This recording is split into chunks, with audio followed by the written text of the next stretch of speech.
All right, everybody, welcome back to our headquarters here in Monrovia. James along with Fred and Aram. It's time for... One more thing. There you go. So, you know, we have a... One more thing. We have Aram, I want to start this off. By the way, we'll talk about a few of the big games that we didn't talk about in the 2-minute drill. Yep. But Aram, there are some other things to talk about. You can start us off with one of them. Yeah, go ahead. One more thing on your mind. Yeah. Okay, if you're going to give me my choice, I thought we were going to start with the whole transfer thing. I think let's do Is that. that what you want to do? Okay, well, Freddie and James have been tweeting about this morning, and Freddie, I'll throw it back to you to let you set up why this is a topic on social media this Monday morning. The CIF put out a press release this morning that of the 570 member schools, 544 responded to the question, does CIF need to do anything to change its transfer rules? 71% believe that they did.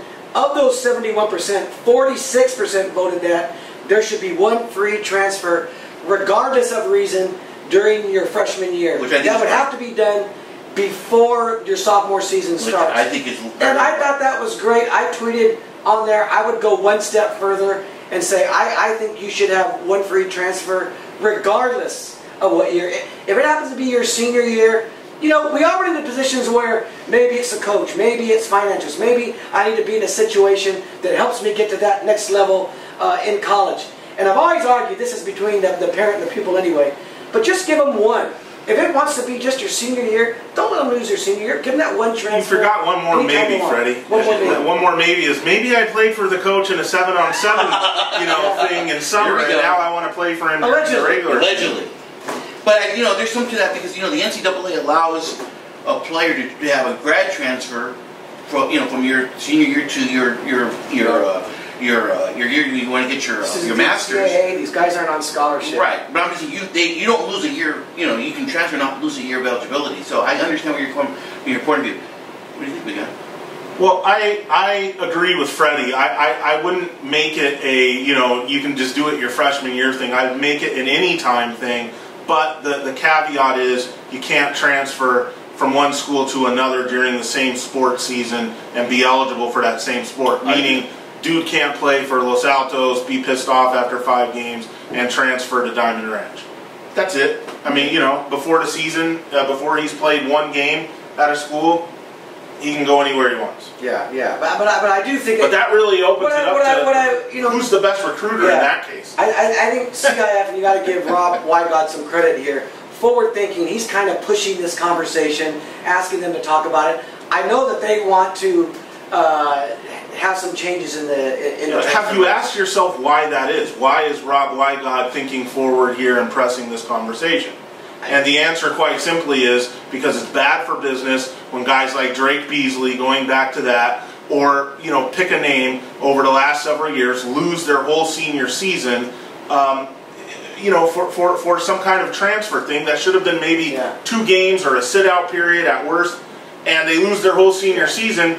And, you know, right now we have a guy from Valencia, formerly, Michael Wright. He's an Oregon commit, one of the best defensive backs on the West Coast. He left Valencia, was thought to be going to Narbonne, thought to be going to Antelope Valley. No CIF paperwork as of last week has been filed on him. This is one of the best players in the Southern section, and nobody has any clue where he is right now. Interesting. Those kinds of things, bad for business. Yeah. So, and plus I think it gives CIF kind of a bad look when they're ruling guys out, not declaring, but ruling guys out for an entire season. And you got to remember that CIF doesn't make these rules. The member schools vote on the rules for them to enforce. And the big problem with the transfer rule now is the school that you're leaving from is the one that can file a complaint. The school that you're leaving from can say, we think it's athletically motivated, and here it is. They can really stop that kid from playing. And what happens is you have leagues like the Trinity League, which is the #1. There's like an unwritten rule, from what I understand, the Trinity League. If you leave from one of our schools, one of their schools, you're not challenging them. No. They're letting them go. That's why you see so many transfers in there. And a lot of schools have kind of adopted that philosophy that if someone wants to leave my school, I'm not going to challenge them. Because, you know, let's face it. Locally. Right. A lot of these schools, you know, they benefit from transfers from time to time. So why are you, you know, for someone like, if Montebello transferred the recent one to Sure, if they challenge that, or if it was Campbell, you got to look at yourself in the mirror. I hope you've never accepted transfers into your school for athletic reasons, now you look hypocritical challenging someone that leaves. And that's a problem with the rule now that they've got to clean up. They can't leave this all in the hands of the former schools. That's just not right. Yeah, it's the age-old argument. Yeah. And that's the problem that CIF has. I don't think they want to rule on these things. I don't think they want them brought to their attention. But when they do, then they have to go by the rules and rule on them, and it makes them look like the bad guy. Okay, one more thing before we move on to games, okay? This came up Saturday morning because all Friday night there was quite a bit of interest and discussion in a certain game that was televised by Prime Ticket, and that was Sarah against Long Beach Poly, which finished with a 29-25 win for Sarah. That Freddie went over, and Sarah covered the 2-point spread. Jesus. Now, yeah, exactly. So here's what was brought up, and I started thinking about Well, this. why don't you explain the spread? And There's a point spread, and I'm going to explain this. What happened was several offshore books, which, let's just call them illegal to bet with. It's a tricky situation right now where, the Supreme Court has kind of legalized or opened the way for legalized sports betting, and several states now outside of Nevada have picked up legalized sports betting. That's number one. But a lot of people still play at these offshore books, and these offshore books, several of them posted a line on the Sarah Long Beach Poly game because it was a very big regionally televised game. And from a lot of the chatter that I get and the different people I hear from on Friday nights, a lot of people partook in the actual betting of the game. Now, for a guy like Freddie on Saturday morning, he's got to come out with full outrage and be like, that should never happen. You should never bet on a high school game. This should not be encouraged and stuff like that. But I don't talk like that. Well, but that's the tone of your tweet. And you have a point. These are 15, 16, 17-year-old kids that people are betting on. But the realistic thing is that this has been going on for a while. Even Steve Hunt chimed in, the legendary, immortal Steve Hunt chimed in on, did you see his tweet? I did. Yeah, chimed in on Twitter saying, like, this doesn't surprise me, it's been going on for years. In the stands at, Pacific League track finals, people were betting, who would win the 100, and I'm sure they were betting football too. And you and I have known there's been a lot of back and forth neighborhood football betting going on for a while, but this was a little different because these were legitimate, offshore sports books posting this stuff. And a lot of people, it seems like, I shouldn't say a lot, but, a good amount of people, it seems like, bet the game. The game, finished very close to the spread, very close to the total. And now there's question, are you willing, I guess the question is this good or, is this good or bad? It's, are you willing to accept that this is the way it's going, because this is going, this is how it's going. Well, you're not going to stop it if you don't like it. You're right. You're not going to stop it. There's nothing the CIF Southern Section can do about offshore betting. There's nothing outside of people getting caught for offshore betting. I don't even know what the penalties are for it. Well, now anymore, what could it be? Because it's legalized. But when you ask the morality question, is it good? Absolutely not. And that was my point. It's tough enough in college or pros betting. This starts getting out of hand with high schools. You start thinking of kids throwing games. They're not mature enough. Even coaches aren't responsible enough. That would happen. If this became a thing where, the offshore bets, all of a sudden every game in the San Gabriel Valley has a line and you can bet on it. Some of these Division 9, Division 10 games, you're going to see some parents, you're going to see situations where, oh my God, there's $3,000 laid on La Puente tonight. How crazy is that? There's going to, it just ever come to that point. It could. It could. It's not impossible. It's not, and there's really nothing anyone can do about it, which is Aaron's point. What can you do? There's nothing. There's nothing to stop something that goes on in another country and someone making that bet. But is it right? Should we be outraged or concerned? Yes. Okay, so I had that whole argument with somebody or discussion with somebody on Friday night. If I was to tell you, Freddie, the way you feel about it, is it right? No, it's terrible and all this stuff. But what if I was to tell you the line on San Marino, Santa Fe last week was pick'em? And, do you want to bet it, Fred? Oh, my God. And you're sitting here saying, well, San Marino's going to win that game 100-0.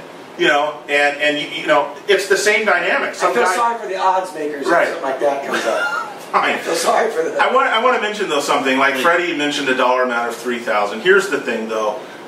Those games offshore, there's limits. You can't get a $500 bet or a $1,000 bet or a $2,000. I think they're limited at most to like $250. So you can't bet an obscene amount of money unless you have like 30 accounts. But I don't think anybody does that. Would you agree, whether you can stop it or not, Aram, that it's not good for high school football and players if you came to a situation where I don't know. you bet on every game? You don't think? It's a double-edged sword, because for years the NCAA and the NFL denied, and I know, but they denied, the popularity of it, or what was driving the popularity of their stuff. Do I think it will increase interest in high school sports at a time when interest in high school sports is dropping? Yes, I definitely do, and I think it was kind of shown on Friday night with that game. So on that level, it's a good thing.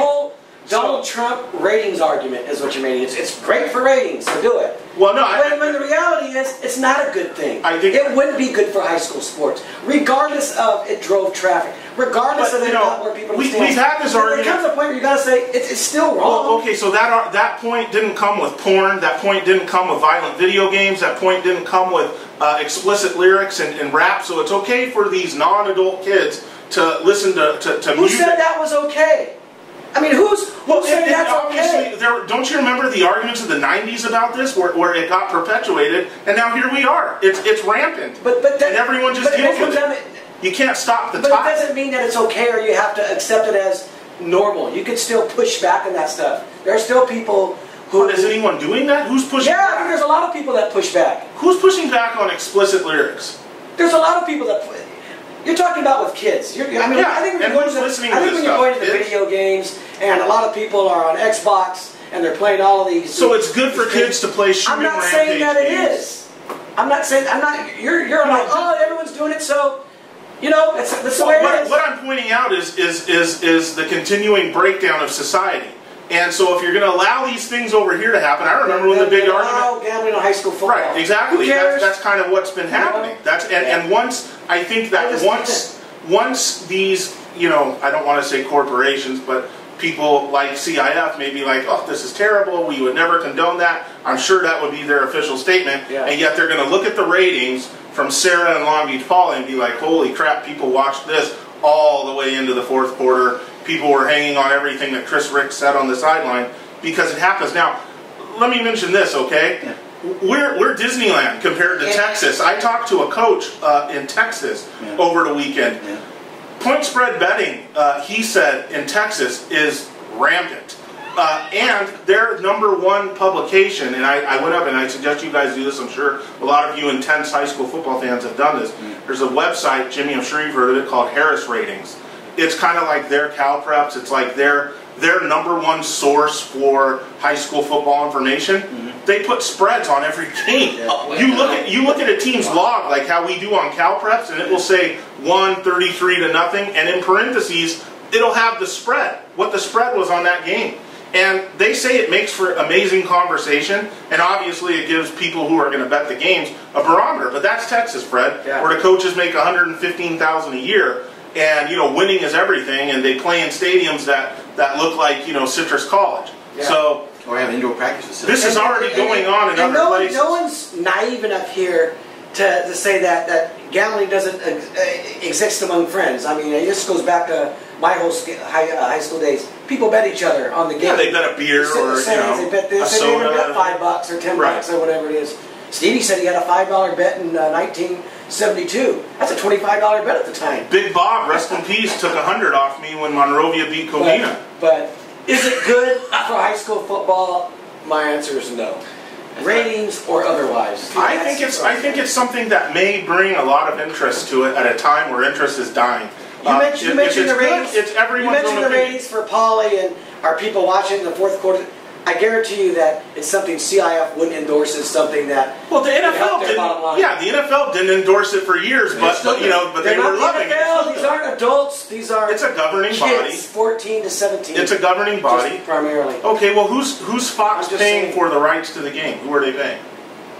The NFL. Well, No, CIF, right? Right. So Oh, half Fox, it you're talking about. half it goes to CIF, the other half is split between the two schools. Right, and it's the same thing with the NFL and TV deals or the NBA. I'm definitely a thumbs down. Aaron's a thumbs up. Yeah, and I think Freddie's got good points. I think there's realistic points to be made the other way. Whatever anyone feels about this is up to them. You know, if you're for it, if you think it's great, great. Yeah, like you know, I said, you can't stop it. You're not going to stop it. No, it's like any fight. And it may be they may look at that and do 5 games next week over here. Then it may be 10. It's going to get worse. Just follow the trajectory of society. Let's legalize pot. Okay, what do you got next, Jimmy? Okay, my one thing is I had an amazing experience with Freddie on Saturday night. We were at District Field for the Smudge Pot. Freddie, what a night! Oh, I mean the atmosphere. And look, I was telling people on both sides what a great place to have the game as a neutral site. You know, they play this game usually at Citrus, but APU had a game there that night. You play at the District Field when 30 minutes before the game. Both stands are already full. People still come to the parking lot. They're outside. It's just there's a different energy at the game. And when you got there, the game I think was everything we thought it might be. You know, Bonita jumps out 14-0. San Dimas comes back and ties it. And in the second game, Bonita they grinded out. They had a couple more breaks go their way. 2 very good teams. I was really impressed with JP Andrade. The way he handled that game. He had Chris Ricks, his coach, by his side for that game. He threw 2 touchdown passes. Really, the first half. I mean, 2 of them were spectacular. And rushed for the other 2. So he was in on all 4 touchdowns. And look, for Bonita, a team that's lost to San Dimas the last 2 years, a team that looked, just awful last year, to be 4-0 now, getting ready for the Palomares League. And Steve Bogan, his first year over there, to have that win now. And Aram talked about it last week. You get that win. It was great to be 3-0, but that was the one you were talking about, Aram. That for the people that follow me, that was the one you needed. He just got elected mayor. Yeah. Oh, you should have seen after the game. He was the mayor that night. Right, and Reverend. Oh, no question. I just want to see this. I've been a part of several high school rivalries. South Hills, West Covina, always a great game every year because it's the city together. Crespi Notre Dame on the San Fernando Valley is especially. This game. Wait. What about Montebello? Sure. It's another one. I mean, it's it's awesome rivalry. I think it's a great. They all. Baldwin Park, Sierra Vista. I wouldn't go there. But it was fun, right? It was really no, that gets good attendance too. So it was so much fun, and I regret not having gone in the past. I will definitely do it again in the future. Both sidelines, Freddie, they were just so classy, all of them, start to finish. It was just awesome. It was really good. It wasn't a situation where anything got ugly or out of hand. I mean, they're just 2 big. They're 2 big rivals who do it right. Yep. Let me just leave it at that. It's too bad I can't afford property in either city or either district. Because that would be a nice place to send a kid to school if I had one. You live in South Pass, Aaron. Yeah, what are you complaining about? Well, yeah, it's a nice area, but I mean, I'm talking about buying a house in Laverne and doing the whole ball games and barbecues like. Yeah. Okay, some rapid fire games this week, guys. Let's get after it here. Montebello's at is playing Lucerna at Cal High, Aaron. Why are we talking? Good night. Did you see what Lucerna's done? What Lucerna's done is open the door to a 10-0 season. Yeah, I don't see anyone who's even. I know Freddie doesn't want to talk about point spreads, but Lucerna's going to be a double-digit favorite every game the rest of the way, including this one. Congratulations to them. Should lead to a monstrous seeding in D5 later. For the second week in a row, St. Paul is the top-ranked team in the all-encompassing top 20. It's got to really bother Amot, Fred. Yeah, Amat's number 4 right now at 3. That's got to bother him. Well, St. Paul has got Paraclete Friday night. The problem here, Aaron, is Paraclete is not the same. They got whacked. I don't understand by Notre Dame. I think it was. I will say this. They played up. And they have a couple of transfers are going to be cut loose next week with the sit-out rule, but this has a making to another blowout. Yeah, I don't understand Paraclete's slow start because, the talk before the season was that they're, as talented as ever and whatnot, but they've played up. So, I mean, they've been on the field with good teams. We'll see. Let's talk about the game I'm going to be, which is probably one of the biggest games on Friday night, and that's Bishop Lamont hosting Cathedral. Cathedral's 4-0, and who knew John Sherrard, unbeknownst to him, got, as he has his recorder out, got some of the biggest breaking news from a coach that's hard to get it from on Friday night. Steve Haggerty in his post-game interview, Haggerty kind of just throws out there that, you know, we lost our running back Jalen Moore for the rest of the season. Damian Moore for the rest of the season. His brother. Boom! That is, for Bishop Amat era, some of the biggest news. I had kind of heard that earlier in the day, that he might be out for 2 months, that his knee injury was more serious than people thought. Yeah. And then that news, Haggerty tells John Chouinard that he's out for the season. Yeah. Major big blow to Bishop Amat. And what it does to them, when long term, their ceiling just isn't as high. It doesn't mean that they're not going to be good, that they're not going to figure out their running game, that they're not going to have chances in some of these games when they get to the morning. But their ceiling, it's just, it can't be as high when you need the horses when you're going to play in those big, Mission League games coming up. And, the first thing is obviously you feel for the kid, it sucks. He was on his way, to a dazzling breakout, look at me year. Yeah. And that was going to lead to a lot of recruiting, hopefully, and that way, and set himself up for a monster senior year, and then this happens. And now then you look at Bishop Amat, and they're going to need to play every game, in league how they did in the second half against JSerra. Can they play and stay at that level in the Mission League in some of those tougher spots? It's hard to imagine that happening. It just feels like the season got derailed a little bit. So this is a good game for them to kind of see where they are going into the league, because it's not JSerra and it's not Monterey, the Trinity teams they lost to. And JSerra, by the way, it went down the last play of the game, only a 2-point conversion, kept that game from going to overtime. But they are better than Paramount. They're better than Rancho Cucamonga, the two teams Bishop Amat has beaten. Cathedral, you were at that game, I think, James, where they beat Arcadia. Yeah. Well, what are your thoughts in this game? I think Bishop Amat wins by 30. By 30? They win by 30 because they have the best defense in the... You made it a point to say that over and over, I think, on social media. Yes, because I do believe it, because they have the best defensive coordinator in the Valley, Mike DiFiore. And I said this last year, and I'm going to pull out a Chris Berman-ism, so to speak. Nobody, absolutely nobody circles the wagons better than Bishop Amat. In my opinion. Sorry. Their defense is good. And if you think I'm drinking the Kool-Aid, this is it right here. They are great. You are drinking the Kool-Aid, but I don't understand. Team. I don't understand what the statement means. It means they have a good defense. They have championship. No, but what's the exact statement again? They have the best defense in the Valley. Yeah, in our area. So what does that mean? They would put the clamps on Alhambra? Yeah. Okay. Well, that's great. But the problem for Bishop Amat is there's nothing Valley about Bishop Amat. They play a league outside the Valley. They play in a division that's an all-SoCal league. I think James is I understand. Where does Bishop Amat's defense then rank in its league? That's what's more important. Where does Bishop Amat's defense rank in D1? That's what's more important. I don't care that Bishop Amat would put the clamps on Diamond Ranch's They offense. might have Who cares? where he should have alluded to was the JSerra game, where after they scored 14 points in the first 5 minutes, they held them to 7 points. And you said this in the past, Aaron, that nobody makes adjustments better than Mike DiFiore. In the second half, yes. And he does. Yeah. And he was doing that when he was the head coach. Right. You come out for the second half and you just got little to nothing on Bishop Amat's defense in the second half of those games. I agree. Talent-wise, Bishop Amat, I said this many times. They're not super talented compared to Diamond Ranch. They get the most out of their play. When was the last great defensive backs that played at Bishop Amat? That was truly great. Truly great? Vermont, Sydney? He was a wide receiver. He played. They all played back. The tall kid was it Sheldon Price that played at UCLA? That's 10 years ago. And I think he was a Diamond Ranch transfer. That's 10 years ago. Or he transferred to Diamond, or something like that, some kind of Diamond Ranch thing. But none of that matters, Jimmy, because we don't need to be. They get the most. I do. Come on. When you look at Freddie. If you look Are you telling me other coaches in the Valley are getting the most out of their players? Frank, you were at the JSerra game, right?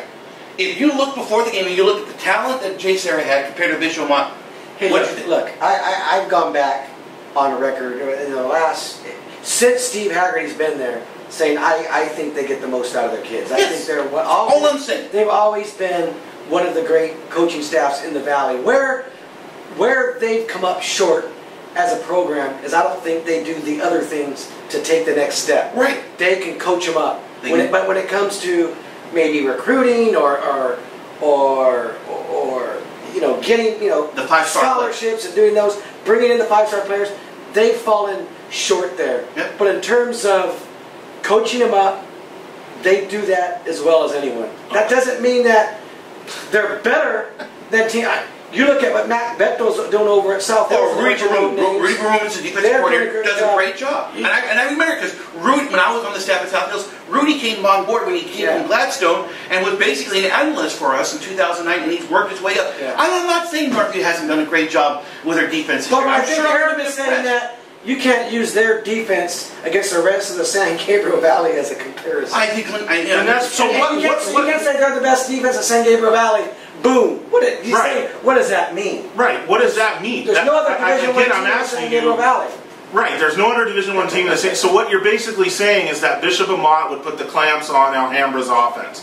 Or I don't know, or South Hills. And that's nothing. What to Bishop Amat, that's nothing. And also, when you say they get the most out of their players, it plays down the fact that you got coaches elsewhere in the valley that are getting guys that have never played football. Look at what Arroyo did with Ernesto Camacho. The kid entered school never having played football in his life. He was a soccer player, and now all of a sudden he's this 3,000-yard passer. And Arroyo does that year after year after year, developing guys that really have no football background before high school, and there's other schools that do that. You have Charter Oak getting 5-6 kids out to D1 schools, or not to D1 schools, but to play at the next level every year. So I don't understand, and Bishop Amat, talent-wise, is better across the board than any team in the valley, by far, not even close.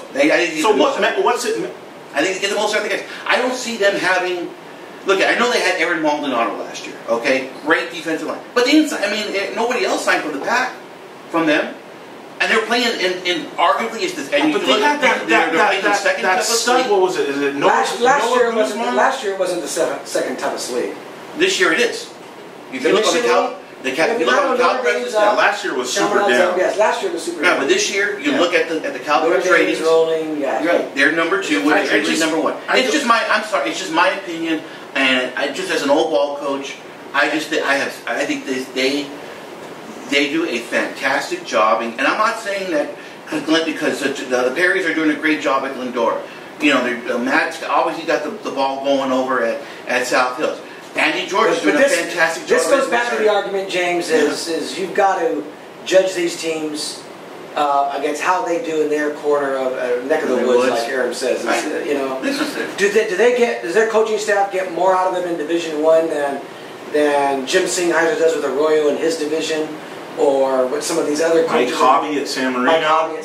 With a roster of 30 players. You can argue that they're all doing great jobs, and like I said, the Hagerty staff in Division I, they do a great job. I don't think talent-wise, when you look at those top 10 teams in Division I, they're as talented as those teams. They can beat those teams because of coaching. I'll leave it at that. 2 other games, and I think this is a great game. You had mentioned this in your column over the weekend. Rosemead versus El Monte. Yeah, it took a little hit. Freddie pointed out to me that Rosemead lost over the weekend, and meanwhile we talked about this earlier that El Monte had that big win. But again, if you're just going to pencil in Arroyo as a lock to finish first or second, I don't think so. Not now. No, sir. Okay. No, sir. Read the full statement. If you're going to pencil Arroyo in, as a lock to finish first or second. Yeah. If you're going to tell me Arroyo's not going to finish first, they're not a lock to finish first or second, you're crazy. Okay. If you're going to do that, that leaves one guaranteed spot in the league left, right, for a playoff spot. And that's why this El Monte Rosemead game is so important, because the winner gets the inside track to that spot. And I thought maybe Gabrielino might be part of that equation too, but they lose. No, they lose to my Temple City Rams. Yeah, baby. Here we go. I think what you'll see. We're 2-1. I look at it now. El Monte lost to San Marino, which is a few divisions up. El Monte Division 13. El Monte went on and took on Orange Vista, the team that was undefeated, ranked number 2 in Division 13 behind Alhambra, and beat them on the road, which to me in Division 13 is probably the biggest win of the year. To me, that puts them past Alhambra, even though Alhambra's #1, because... But what about Alhambra, Freddie? I mean, they're now 4-0. They beat a team that was 3-0. It was a battle of 3-0 teams last week. LA Wilson. And they did it despite having 6 turnovers. And if you saw Donald Morrison's videos, Alhambra was inside the 1 trying to put the game away late. They scored on both plays. And the ref says he's down inside the 1 twice. Or I don't know what the kid needs to do. Walk into the end zone, pull his pants down. I just think Almani's... It was ridiculous. I think Almani's biggest win... Almani's biggest win... They scored, but whatever, so they still win the game 21-20. Almani's win is... That's a heck of a win for Alhambra. Any of Alhambra's wins. I don't think LA Wilson was as good as Orange. Well, I'm just saying it's still a nice win for Alhambra, and when you consider all the mistakes they made and they still won, they deserve to keep the #1. And to answer your question, I do think that... And by the way, Alhambra's watching. I got a message from Principal Russell who said the whole school loved last week's video when we talked about and they're in the top 20 this week after leaving them out last week like an idiot. They deserve to be in. They are in this. I don't have them ahead of Almani. I just don't think... Look, I think you asked the Arroyo question. I think it's going to come down to that game. I think Arroyo and Almani are going to finish first or second in the Mission Valley League. I know Rosemead's in there. They're another team that lost a game over the weekend, a game that I think we would have all penciled them in to win. Right. So they've lost. I think it's going to come down to these 2 things. And I do think Almani's going to have a real solid shot at beating them. You know what scares you to death when you watch Almani play is if you're a defensive coordinator in that double wing that Sinceros runs, if you get those running backs past that first level, you're just holding your breath. And one more thing, and Aaron was at this game and he can tell you about them. There is one more team in Division 13 that's scary because they probably have the best player in the division. That's Zaquan Irby, who I think now is leading the nation in rushing. Hit another 350, 5-touchdown game against San Gabriel. Aaron, you were there. Can't a player like that in Division 13 win a Division 4? Let me just set the stage for you. 0-0 first quarter, Ganesha's first possession. They're inside their own 5, right? So you say, you know, this is a good situation here for San Gabriel to come out and make a statement, hold on, blah, blah, blah. They hand the ball to Irby off the left side, simple run. The guy takes it all the way down inside the San Gabriel 10, and a couple plays later he scores. From there, the route's on. It's 14-0 in a blink of an eye, and that's the end of that. I've seen Alhambra and I've seen Ganesha. Ganesha would beat Alhambra just because that kid, they do a great job. They also do a great job kind of disguising some things to get some other kids that can do things, the ball as well. But the way they pound that guy, they know what they're about, Ganesha. They do a really good job of just doing what they do. And it's simple, but that kid gets, like Jimmy said about Almani, into the second level, and you're not getting, he's too strong. You can't bring him down. He's fast, but he's also too strong. Lower body strong. And my question is he any relation to the Irby that plays at UCLA? I don't think he is. Okay. Find that interesting. Yeah, all right. Someone message us on that, if you can. And they're a team who's who plays in the Miramonte League and is probably going to win that. Well, my pointing is actually pretty decent this year. They're going to have to go through them. But I think they're another team that's going to get in. Well, there's Pomona also, right? Are they D13? No, they're in the league. They're in the Miramonte. So there are 2 games they're going to have to answer for to get, just like we talked about with Almani, and the Rosemead game. Those are going to be games. They've got to finish top 2. They've got to beat either La Puente or Pomona. Yeah. They're both good teams. One last thing here. One more thing. Yeah, one more thing here. I think the next 2 weeks are going to define both Muir and Arcadia as to where they stand in the Pacific League. Muir, we mentioned the video before. Arcadia's playing Burroughs, right? Burroughs, and then next week they play Burbank. So it's really put up or shut up time for these teams. Both of them, right. You know, if they don't step up this week, then the narrative just hasn't changed. I mean, it hasn't changed, and they're behind the 8 ball, and they're having to be in pressure situations down the road where they must win. Right. And so if you're Muir, this week and Arcadia next week, you gotta get this win over Crescenta Valley or Arcadia next week against Burbank. Right. Just open the door for yourself. Because the pressure's on if you don't. And Freddie, Sure High School finally got a win. Yeah, I mean, good for them. I think they finally got the weight off of the whole thing, the whole transfers. Of all of the thing that went down, they had 6 guys from Campbell that were transferred over. 3 are in the sit-out period. They'll be ready next week. Or is it this? No, next week. Yes. They'll be ready to go again. Just in time for league. They lost a few of them. We can argue the merits. So we already did. Earlier on. But good for sure. Good for them to get that win. I think they're probably the You know, the Almont League, who do you Alhambra. Alhambra, you have to right For now. right now. I mean, until someone decides to step up. I mean, Montebello clearly is It not. sure could be there. It's such a, you know, that league, you know, I've seen it in the past where you see these non-league games, you feel good about something, and all of a sudden the traditional teams. Even St. rise to the Gabriel top. isn't half bad, Yeah. but they just got to put things together. You talk about making, you know, Alhambra being the #1 team in Division 13, their toughest job it's going to be tougher getting there maybe than winning Right. it. Well, yeah. Hey, what are you Possible. Where are you gonna be at Friday? I think Mir, CV. Yeah, it's such a good game to go Yeah. to. Yeah, it's an interesting game. Yeah, I'm gonna be But a bishop. Rosemead and El Monte is also appealing.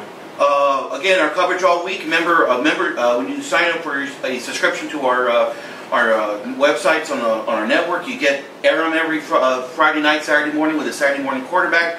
We do a lot of coverage during the week as well. We're starting to cover a little bit of cross country and volleyball as well. So it's the fall season. By the way, and I mentioned this earlier, at the end of the night on Friday, for the majority of the teams in the Valley, the season's halfway done. Right. We're September 15th. And also because we hit on some kind of, Let's just make it longer. opinionated topics. We're done, but just feel free to message, or tweet to Fred, myself, or James on Twitter. If you tweet to any one of us, we'll all probably see it. How you feel about high school football betting, how you feel about the new transfer things, and how you feel about Bishop Amat being the favorite if they played in the Hacienda League. And if it's good enough, we'll put it on the show next week. One more thing, last thing. Yeah, what's up? How much money do you win in that Long Beach Poly game? No wonder why it's fun. Hello. Guys, have a great week, and so long for now from our headquarters here in Monrovia. Thank you.